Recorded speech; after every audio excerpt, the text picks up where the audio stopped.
Hello. My name is Minekhia Irune. I will be speaking on the topic bold this evening or this morning, different time zones, yeah. So this is the day the Lord has made. We'll rejoice and be glad in it. I'm happy to be here.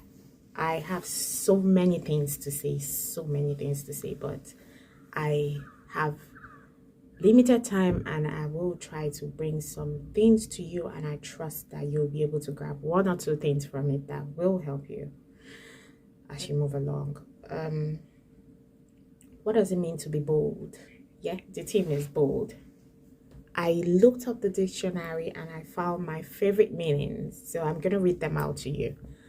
What does it mean to be bold? There it goes. So someone who is bold is not afraid to do things that involve risk or danger. To be bold means to be daring, to be fearless before danger, showing or requiring a fearless, daring spirit. Okay. Also, to be bold means showing a willingness to take risk. Yeah, right. And my most favorite, to be bold means standing out prominently. That is the one I like, to stand out prominently. What has made me stand out prominently? I'm going to start with the God factor. I have come to realize that I am nothing without God. I cannot separate God from my life.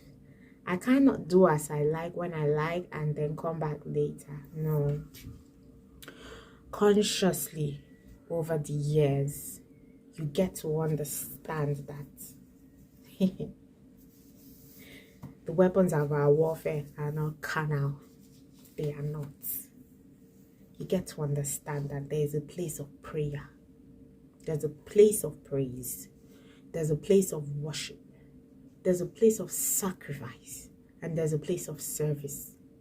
When you understand that, you sharpen your spirit, man. You bring yourself to a point where you hear from God. You are led by God. And anything you put your hands in, you have the boldness that it shall stand and it shall come to pass. And God will make sure he brings it to pass. Psalm 37 verse 5 says, commit thy ways unto the Lord and trust him, and he shall bring it to pass. What does having a close relationship with God have to do with me being bold? When I have a close relationship with God, it sharpens my spirit, man. It makes me sensitive to the voice of God. And when you're sensitive to the voice of God, you hear from him. You are led by him. When you hear from God, I refuse to accept anything less than my potential. I always say that to myself. Yeah. When you hear from God, when you are led by God, when a situation arises that does not look like what has been ordained by God, you are bold enough to pray it out of your life and speak to it and speak to the mountain, and it will move. A lot of people feel I'm not good enough. Some people are getting certain things, I can't get it. Then they give food, they know that who know man. You find a lot of people saying a lot of negative stuff to themselves.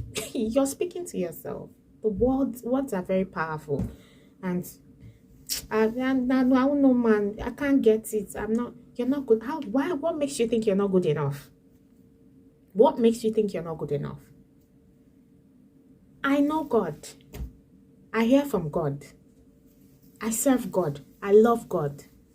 And I trust that when I go for something, I will get it. How did I get to this point? You must be prepared.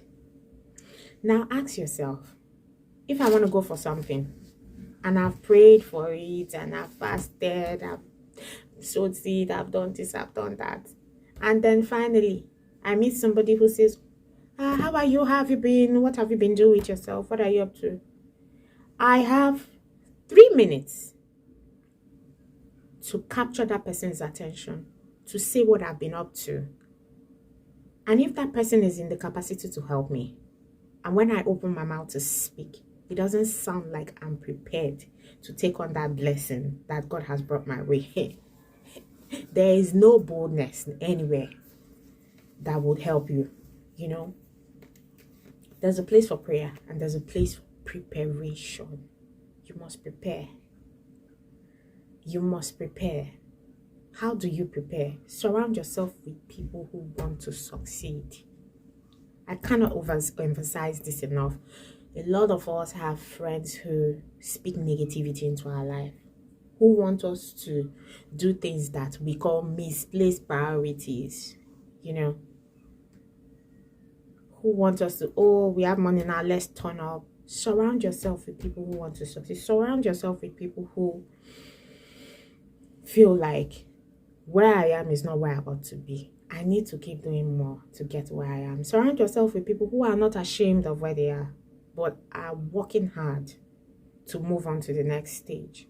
Surround yourself with people who know God, who love God, who are not driven by every wind of doctrine. Every wind of doctrine, moving on from one spiritual house to the other.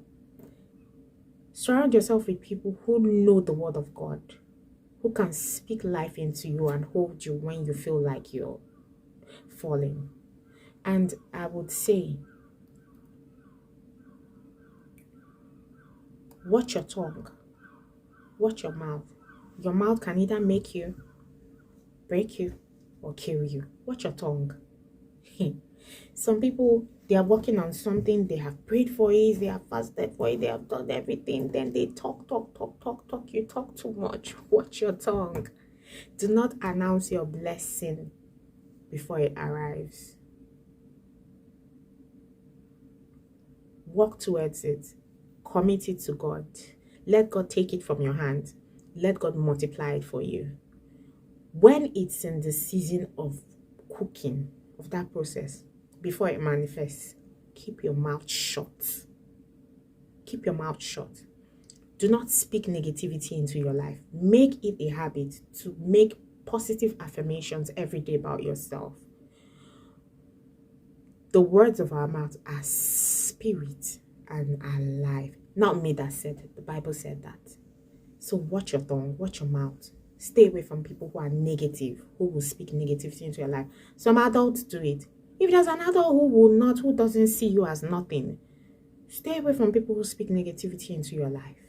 Fill your mind with things that are godly. Philippians 4 verse 8 talks about things that are true, that are honest, that are just.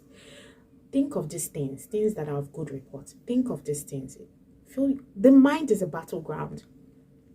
I listened to a message from Apostle Joshua Selman last Sunday, and he talked about the various ways the devil fights the children of God. And one of it was the mind. The mind is a battleground.